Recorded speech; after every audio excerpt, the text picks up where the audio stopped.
And basically she was born in Kenya, and when she was little, she went to school in Kenya and actually went to the only Catholic high school for girls in Kenya. And then through this scholarship program, she was actually able to go to the United States and study there.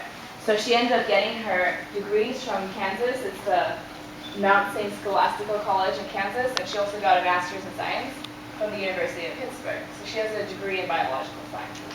And then after that, she went back to Nairobi, Kenya, and she got her PhD from there. And she's actually the only Kenyan woman to actually get a PhD from that university, from Africa in general, because before then they only gave it to men. And the most amazing thing about her is that she found this grassroots organization known as the Greenbelt Movement. And so basically what's happening in Kenya, this is in the 1970s, the government was pretty corrupt. So they had a lot of deforestation due to logging. The government cut down all the trees and wanted to sell it for industry. Also, the people were poor because they weren't able to get the resources that they needed, like trees and firewood and such like that, just to have a sustainable living. And also because they were tearing down the habitat, there was also a decrease in biodiversity. So she wanted to fix all these problems, especially the ones of water and food scarcity, because she saw that at the ground level. Because after she finished her education, she came back to Kenya, and she realized all the problems that were happening in the corrupt government that they had. So she wanted to make a difference and fix that.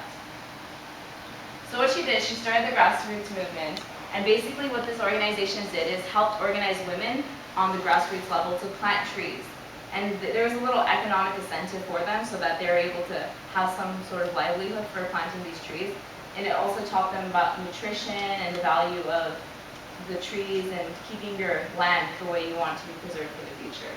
So this is a picture of her. She actually confronted a lot of government opposition, which actually led to her jail time, because the government at the time was very male-dominated, and they didn't want a woman to go around and promote all these human rights and democracy when they were trying to basically rig the political system where they always win.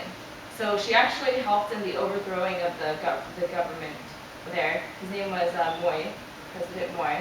So this is her talking to soldiers and saying basically they're going to keep planting on trees because that's the right thing to do, and she's willing to die for this cause because she really believes in her land. And these are some pictures of the Greenbelt movement, how she organizes the women's, and how they start out by planting all these trees and eventually growing into nurseries. And in 2004, she actually won the Nobel Peace Prize for the contribution to sustainable development, democracy, and peace. She was the first woman from Africa to be honored with this award, and she's actually the first woman from below Egypt, or actually the first African below Egypt to win this award. So some of the successes that arose from her project was that they planted more than 30 million trees just from this movement that she started alone. And she also helped empower women, gave them, she was actually elected to parliament in Kenya. And after that, many women followed suit, so it kind of set the precedent for women to step up their political power. Also, hunger has been reduced because she taught the women how to grow foods like fruit trees and things that are naturally adapted to the Kenyan environment, so that they were able to grow food for their families. Also, there's increased awareness of environmental sustainability. So basically what she did is when she started the Greenbelt movement, she wanted to move towards ecotourism. So basically, she wants people to come to Kenya to see the amazing biodiversity and the rich forests that they have. So they actually started that movement. It's called the Greenbelt Movement Eco Safaris they have going on. So people can actually go to Kenya and see all these wonderful landscapes in the natural environment instead of going to a place where it's completely deforested. So this comes to why she's the qualities of an ideal leader. So basically the theme of this week's meeting is that it's begin with an end in mind. And what that means is that you should be always goal-oriented. Before you start something, you should have a picture in your mind of what you want to do and what you're going to accomplish and how you're going to do it. And Wangari was a perfect example of that because she saw that once coming back to Kenya, she saw that all these problems were arising because of the government. And she wanted to make a difference. So she actually she worked with the Kenya Women Council, and from that, she organized the Greenbelt movement. And even though she faced death threats, she went to jail. Her husband actually left her in the process. He said that she was too strong-minded for her. And she was now single with 3 children. And she still persevered through all of that. So that becomes her next point, persistent. She never gave up, even when there's really hard odds against her. She believed in her cause and she really wanted to do something that was going to better her country and the country for her children. The third thing was passionate.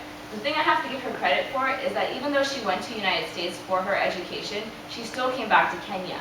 And even though she was a professor and she could do whatever she wanted with her life, she didn't have to stay in Kenya and she didn't have to work with these ladies who were living in the poverty line.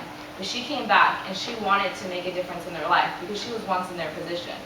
So that shows passion. She has passion for her land and for her country because she did come back when she had an opportunity. Just turn around and the problems could be passed on to someone else and they would never change, but she had the passion. Also, she's a very courageous lady. Like I mentioned before, even though her husband left her, he filed divorce against her, and then she ended up spending 6 months in jail because the court held her in contempt for it, because it was just a male-dominated society. But she was very courageous. She's willing to bleed for her country, as she did vote in past, and she continues to persevere. And the last thing is creative. She has a very creative approach to the problem. Not only did she go out of her way, she got education for what she was working for.